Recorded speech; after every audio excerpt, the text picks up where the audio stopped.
Good morning बच्चों। पिछले term पे हम लोगों ने देखा था फर्स्ट लेसन का पहला पार्ट, जिसमें आप लोगों ने देखा था कि यक्ष युधिष्ठिर से एक शर्त रखते हैं पानी पीने की कि अगर आप इस जलाशय से पानी पीना चाहते हैं तो आपको मेरे प्रश्नों का जवाब देना होगा। और युधिष्ठिर सहृदय उनके प्रश्नों का जवाब देने के लिए तैयार हो जाते हैं। और अब यक्ष युधिष्ठिर से एक एक करके बहुत सारे प्रश्न पूछते हैं और उन प्रश्नों में से कुछ प्रश्न आपके बुक में दिए हुए हैं और मैं अब आप लोगों को उन सारे प्रश्नों और युधिष्ठिर के द्वारा दिए हुए जवाबों के बारे में मैं आपको समझाऊंगा, उसका मैं ट्रांसलेशन बताऊंगा। ध्यान से देखें। The voice put questions rapidly one after another। वो जो आवाज थी, जो कि बॉडीलेस एक वॉइस थी जिसका कोई रूप रंग नहीं था, उसने प्रश्न पूछे रैपिडली, तेजी से, वन आफ्टर अनदर, एक के बाद एक। जिसमें पहला प्रश्न था what rescues man in danger. वो कौन सी ऐसी चीज है जो जब कोई मनुष्य खतरे से घिर जाता है तो कौन सी वो चीज है जो उसे खतरे से बाहर निकालती है। युधिष्ठिर ने बहुत सोच समझ के जवाब दिया और बोला करेज, साहस। क्योंकि साहस ही वो चीज है जो इंसान अगर अपने पास रखे उस समय, जिस समय वो खतरों से घिरा हुआ है, तो उस खतरे से बाहर आ सकता है। अगर उसने अपने साहस को त्याग दिया फिर वो खतरे से कभी भी बाहर नहीं आ सकता है। By the study of which science, कौन से, साइंस मतलब यहां पे आप विज्ञान भी कह सकते हैं और हिंदी में आप शास्त्र भी कह सकते हैं। बाय द स्टडी, अध्ययन के द्वारा, ऑफ विच साइंस, किस शास्त्र के, डज मैन बिकम वाइज। यानी कि कहने का मतलब है कि डज मैन बिकम वाइज, मनुष्य बुद्धिमान बनता है। वो कौन सा ऐसा शास्त्र है जिसके अध्ययन से मनुष्य बुद्धिमान बनता है। कौन सा ऐसा वो शास्त्र होता है जिसके अध्ययन से मनुष्य बुद्धिमान बनता है। जैसे आप लोग अनेकों तरह के विषय पढ़ते हैं, तो यक्ष ने युधिष्ठिर से पूछा कि आखिर वो कौन सी ऐसी चीज है, कौन सा ऐसा शास्त्र है जिसके अध्ययन से मनुष्य बुद्धिमान होता है। फिर से युधिष्ठिर ने अपने मन में सोचा और बहुत सोच समझ के एक बार पुनः फिर से जवाब दिया, नॉट बाय स्टडिंग एनी शास्त्र। यानी कि किसी भी शास्त्र के अध्ययन से मनुष्य बुद्धिमान नहीं होता है। डज मैन बिकम वाइज, किसी भी शास्त्र के अध्ययन से मनुष्य बुद्धिमान नहीं होता है। It is by association, association मतलब संगत, ये तो केवल संगति होती है with the great in wisdom. The great, यहां पे ग्रेट, यहां पे एडजेक्टिव है जिससे पहले द लगा हुआ है और द एडजेक्टिव से पहले द लगने के पश्चात वो नाउन बन जाता है, जिसका मतलब है महान लोग। यानी कि युधिष्ठिर ने कहा कि it is by association with the great in wisdom that he gets wisdom. यानी कि केवल विद्वानों की संगति ही वो चीज है जिससे मनुष्य विद्या प्राप्त करता है, ज्ञान प्राप्त करता है। अर्थात कहने का मतलब यह है कि अगर आप केवल किताबी कीड़ा बन के रह जाते हैं और चाहे जितना भी आप किसी शास्त्र का अध्ययन कर लें, लेकिन अगर आपकी संगति महान लोगों के साथ, अच्छे पढ़े लिखे लोगों के साथ अगर नहीं है, तो आप कुछ भी प्रैक्टिकली नहीं सीख सकते हैं। तो अगर आप एक व्यवहारिक शिक्षा सीखना चाहते हैं तो आपको पढ़ाई के साथ साथ बुद्धिमान लोगों की संगति में रहना सीखना होगा और तब जाकर के आपकी बुद्धि अपने आप डेवलप हो जाएगी। द यक्षा asked, यक्ष ने फिर से पूछा what is swifter than the wind. वो कौन सी ऐसी चीज है जो हवा से भी तेज है। आप जानते हैं कि हवा बहुत तेज होती है, हवा की जो गति होती है बहुत तेज होती है। तो यक्ष ने युधिष्ठिर से पूछा कि आखिर वो कौन सी चीज है जो हवा से भी तेज चल सकती है। युधिष्ठिर ने फिर कहा सोच समझ के, माइंड, मन। यानी कि मन वो ऐसी चीज है जो हवा से भी चल सकती, हवा से भी तेज चल सकता है। जैसे आप जानते हैं हवा अब बहुत तेज भी चलेगा तो अभी एक पल में यहाँ से कलकत्ता, दिल्ली, मुंबई, अमेरिका नहीं पहुंच पाएगा।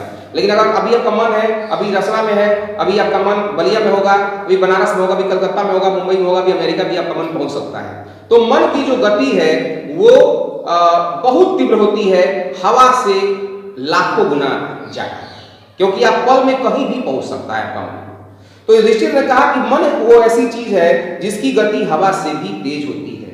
अगला प्रश्न है what is more faded than dried straw.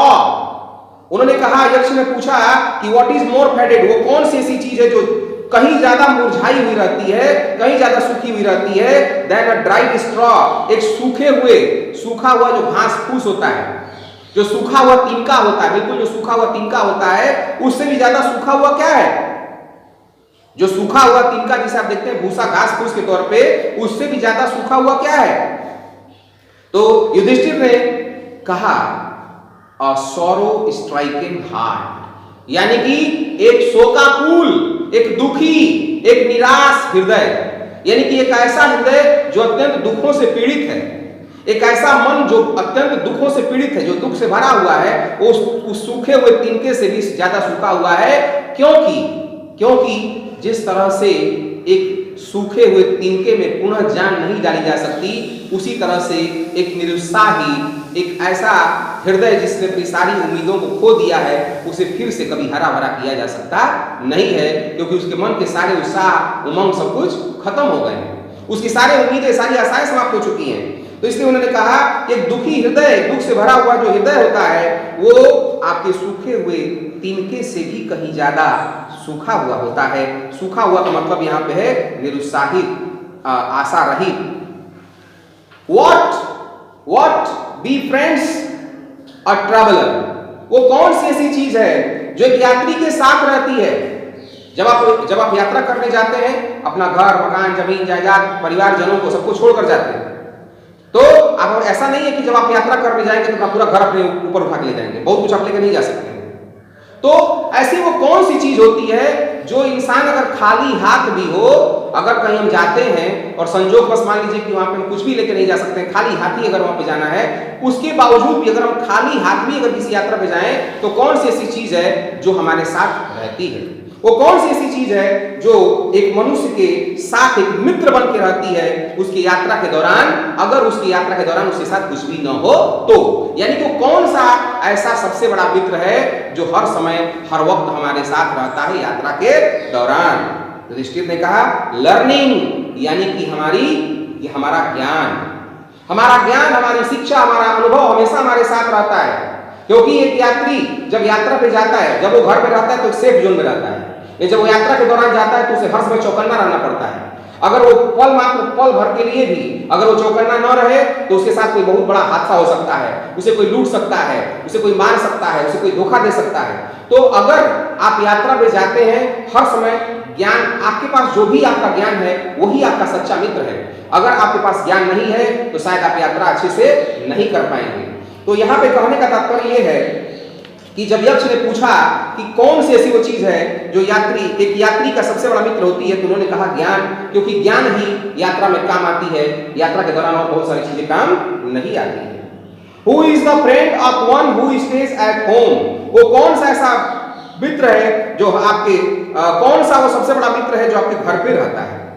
घर पर रहने वाला मित्र, हमारे मित्र होते हैं आमतौर पे, अक्सर हमारे मित्र हमारे घर के सदस्य भी हो सकते हैं, लेकिन ऐसा अक्सर नहीं होता है। हमारे मित्र जो होते हैं आस पड़ोस, हमारे साथ पढ़ने वाले सहपाठी, कॉलेज के यूनिवर्सिटी के मित्र सखा हमारे दोस्त होते हैं।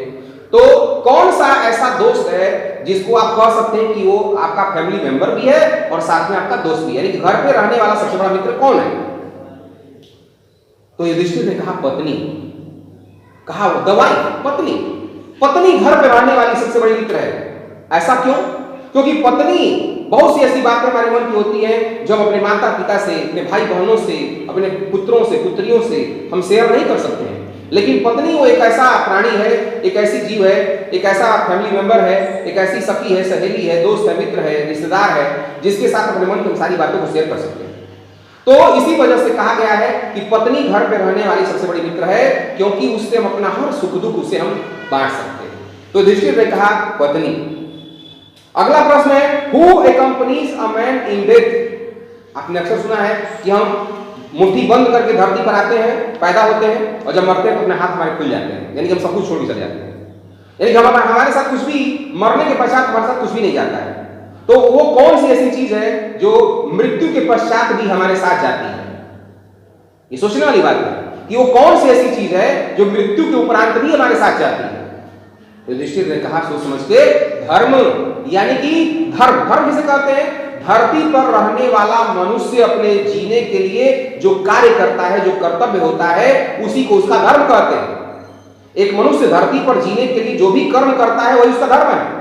यानी कि हमने अपने पूरे जीवन में, आजीवन जितने भी दिन हम धरती पर है, उसमें हमने जो भी अच्छा किया, बुरा किया, जो भी हमने पाप किया, पुण्य किया, उसका जो हिसाब होता है, जो धर्म होता है, वही हमारे साथ जाता है।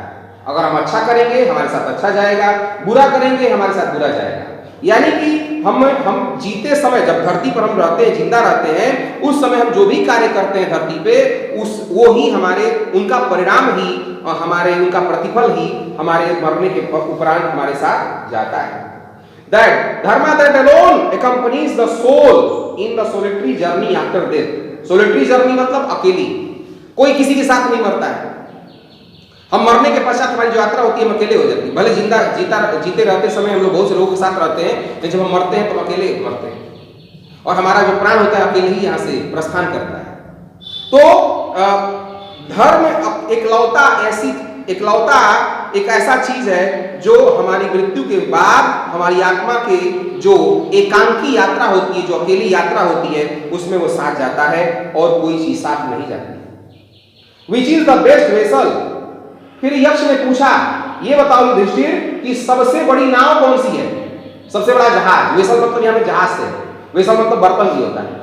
तो यहाँ पे युधिष्ठिर ने कहा, यक्ष ने कहा कि इस धरती पर ये बताओ कि सबसे बड़ा जो जहाज है, जो सबसे बड़ी नाव है, वो क्या है। युधिष्ठिर ने कहा द अर्थ। उन्होंने कहा कि स्वयं धरती ही एक सबसे बड़ा नाव है, क्योंकि सारी सृष्टि, पूरी की पूरी धरती, पूरी मानव जाति, जीव जंतु, पशु पक्षी, पेड़ पौधे, सब कुछ पृथ्वी पर ही तो सवार है। चाहे वो पहाड़ हो, चाहे वो नदियां हो, चाहे वो झील हो, चाहे झरने हो, चाहे घाटियां हो, सब कुछ इस पृथ्वी पर ही है। पृथ्वी सब कुछ अपने अंदर समाहित किए हुए है। तो इसीलिए पृथ्वी स्वयं में एक सबसे बड़े बर्तन के स्वरूप में है, एक सबसे बड़े जहाज के तौर पे है।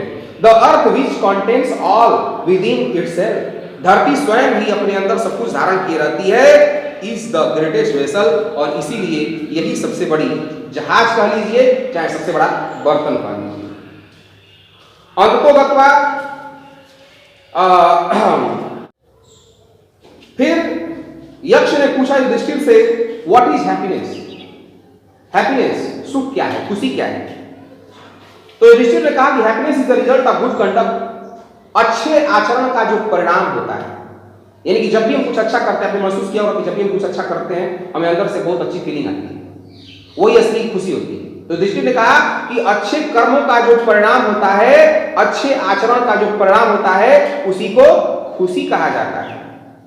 What is that by giving up which man becomes loved by all? वो कौन सी ऐसी चीज है जिसका त्याग करके मनुष्य सबका प्रिय बन जाता है, सबके द्वारा उसे प्यार किया जाता है। अब बताइए ऐसी कौन सी चीज है जिसको अगर हम त्याग दें तो हमको सब लोग प्यार करेंगे।